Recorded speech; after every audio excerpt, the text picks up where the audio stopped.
marii fi mootummaa yoomilka kilinika dhuunfaatodhaan wal'aansa kennuuf murteesse. Dr. Borboo Caalaa Hospitaala Liimaa magaalaa Sanbataatti hakiima waliigalaa dabalataan achumatti Sanbataatti kilinika giddu galeessaa wiirtuu jedhamus qaba. Isaan tibbana yeroo mariin waraana bilisummaa Oromoo fi mootummaan Itoophiyaa gidduu Taanzaaniyaatti jalqabe jechuun dhagaan guyyaa tokkoof kilinikicha maamila hundaaf tolaan wal'aansa akka kennaniif murteessan. Dr. Borboo Caalaan jedhama. Hakiima waliigalaa fi Hospitaala Diimaatti hakiima waliigalaati fi hundeessaa kilinika giddu galeessaa wiirtuuti akkasumas hojii gaggeessaa kilinikichaati. Wanta kanaaf nu kakaase tokkoffaa akka dhalataa Oromoo tokkootti rakkoon kun na yaachisaa. Maaliif jennaan lolli kuni lola obboleewwan gidduu ture. Waggaa 5 darbe kana lola wal ajjeesuu, lolli wal fixuu, lola wal dadhabsiisuu ture. Lola kanarraa immoo baay'ee miidhamaadha akka sabaattis, akka biyyaattis, akka Oromoottis miidhamaa turre.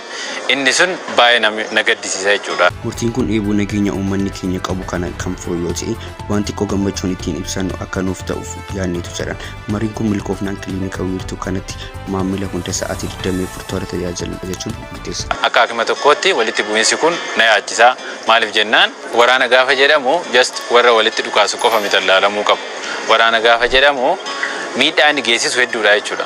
San keessaa dhiibbaan inni kenna tajaajila fayyaa irratti qabullee baay'ee olaanaadha jechuudha.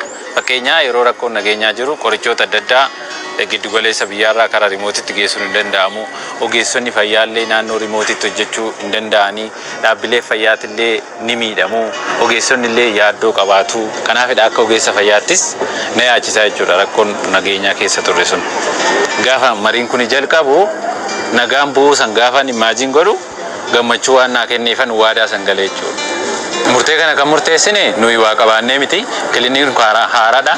Reef ji'a 3 kan hojii jalqabne qabaannee osoo hin taane gammachuun sun akka kana murteessinu nu godhe jechuudha. Kuni wareegama xinnaadha jennee waa fudhannee fi maaliif jennaan kana dura manguddoo wayii 2018 keessa horiin nageenya barbaachisu, araara barbaachisu jiraannaan ani lubbuu koo nan wareega hamma jechuutti waan deemeef namni lubbuu ofiiyyuu kennuu danda'a nageenya akka bu'uuf.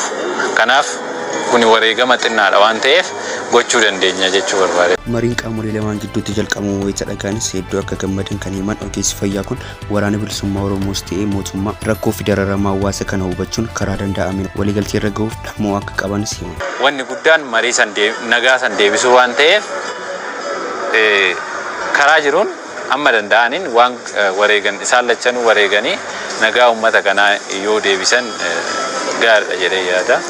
Akkasumas immoo qalbiin uummataatirree fannifamee jiraachuu hubachuu qabu jedhee yaada. Qalbiin nama hedduu amma achi jirti abdiidhaan isaan eegaa jira waan ta'eef namni erga marii kanaati fedhii namaa kanallee xiqqoo laaluun barbaachisaadha waan ta'eef nageenyi kun akka milkaa'u hunduu tumsa godhu tumsa gochuu qaba jechuu barbaada.